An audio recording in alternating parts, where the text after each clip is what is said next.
Stop trying to put off the inevitable, folks. That house in Florida really isn't worth $750,000. People who jump across a border don't really deserve free health care benefits.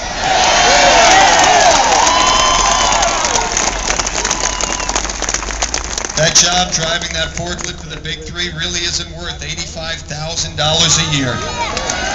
We really shouldn't allow Walmart to stock their shelves with products acquired from a country that unfairly manipulates their currency and has the most atrocious human rights violations on the face of the globe.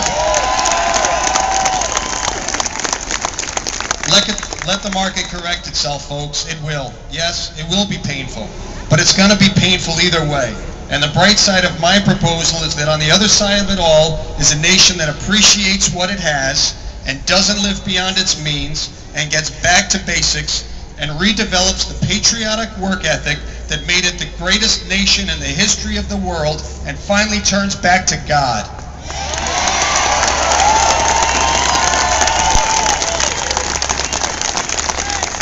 Sorry, don't cut off my head. I'm just a messenger sharing with you the bad news. I hope you take it to heart. Sincerely, Greg Knox, President, Knox Machinery.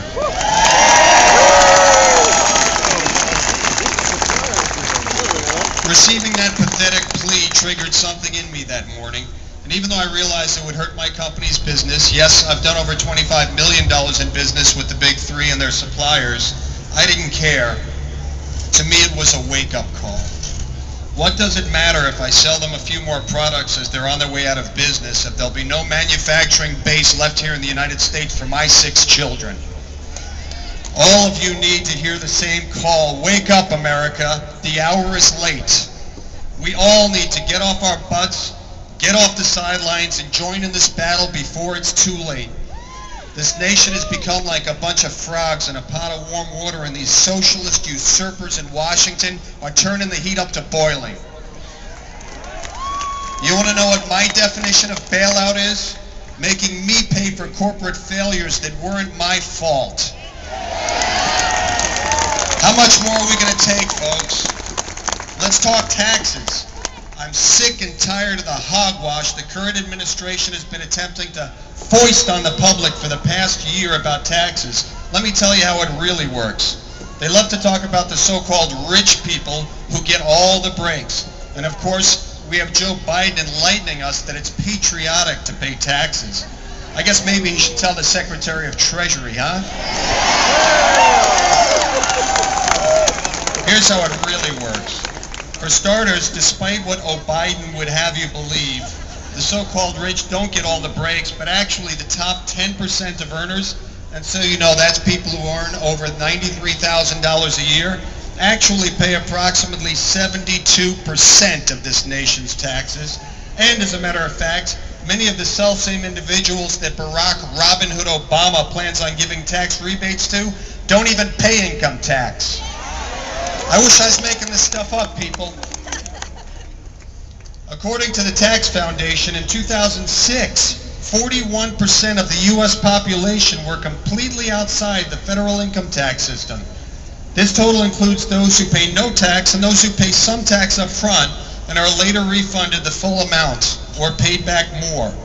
And that figure has increased since then, folks.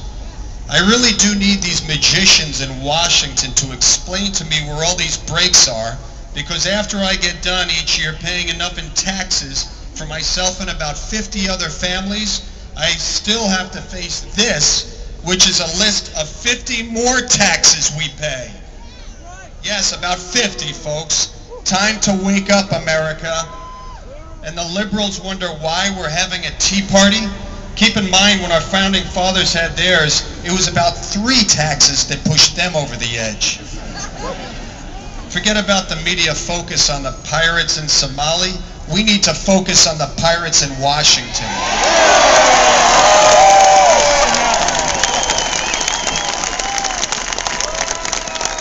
How many of you recently received your Social Security statements in the mail? Did you read it? No, I don't mean the inside, I mean the outside. Let me read a little bit of this for you. This is what's on the outside of the Social Security statements that the government just sent everybody. Social Security is a compact between generations for decades. America has kept the promise of security for workers and their families. Now, however, the Social Security system is facing serious financial problems, and action is needed soon to make sure the system will be sound when today's younger workers are ready for retirement. Do you notice anything, people? Let me reread some of this. Social Security is a compact between generations. I'm big on definitions, so I looked up the word compact, which Webster's defines as an agreement between parties regarding a course of action. There was an agreement between two parties, the government of the United States and us. The agreement was that they would deduct money from our earnings, which they would keep for our retirement. That was our agreement. But then I read they are facing serious financial problems, that soon there will be not enough money to pay out. Do you notice anything missing here, people? What's missing in this deceptive, dishonest, and duplicitous statement is the fact that the money is not there because Washington pirates have been looting it and stealing our retirement money for years. And they actually have the gall to say in this drivel that they want to protect our future generations. Our future generations need protection, all right, from these thieves in Washington.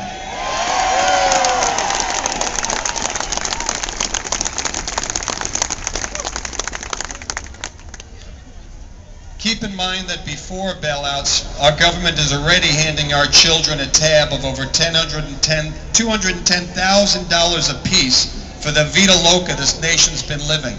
How does this make you people feel? When I look at my 6 children and I see $1.2 million in debt, it makes me want to march to Washington with a pitchfork.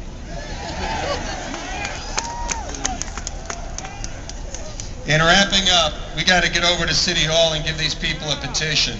Let me close with this. Talk is cheap. I've been asked by thousands of people, so what do we do? Here's what we do. We all need to get off the sideline as a nation, and that alone is not even enough. We need to drag all of our families and friends off of the sidelines and get them in this fight too. We need to let Washington know that integrity does matter. We need to present any individual who would represent us with a Bill of Rights, letting them know in order to get elected they need to commit to us that they will fight for the following. We demand tort reform. We demand transparency in government spending as well as an election and voting process. We demand a return to the conservative American values and fiscal responsibility. We demand limited government with a substantially reduced role. We demand a tax system overhaul that stops stealing disproportionately from those who do the most to create this country's wealth. We demand common sense approaches to our foreign oil dependence. Everyone knows we have more oil than we need right underneath our U.S. soil. Let's cut the enviro insanity and do something to truly help our children's futures. We demand term limits so that we can end decades of abuse from professional parasitic politicians. We have no intention of disarming, either as citizens or as a nation in this nuclear age.